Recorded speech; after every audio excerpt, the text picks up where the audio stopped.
Magluluto tayo ng low-carb peanut butter cupcakes. First ingredient, green dahan keto peanut butter. Ang list of ingredients ay ilalagay ko sa last part ng video na ito.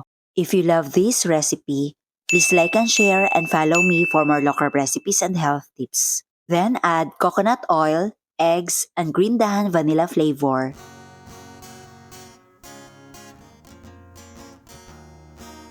Now add all-purpose cream. Saang tindahan, Pagkatapos, haluin ng maigi. low carb essentials ay kumpletong matatagpuan. Ngayon, maglalagay tayo ng pure allulose and sea salt. At tuloy ang paghahalo hanggang sa maging well-incorporated lahat ng mga ingredients. Then add almond flour, Katulong mo sa pag-ayos ng iyong kalusugan. baking powder, and cream of tartar.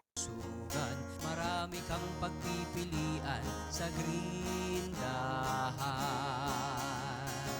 For added flavor and texture, maglalagay ako ng green dahan chocolate niblets at mga tinadtad na mga nuts. Pero kung wala po kayo ng mga ito, pwede namang skip na lang. Baking essentials, condiments, nuts and Tikman natin. coconut products, superfood, herbs and spices, low-carb bread, Super sarap. Lasang-lasa talaga yung peanut butter. Siyempre, merong added flavor. Yung chocolate niblets. Ayan. Punong-puno talaga ng flavor. Dahil siyempre, meron ng chocolate niblets.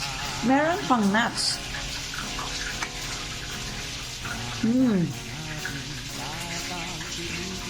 You must try this.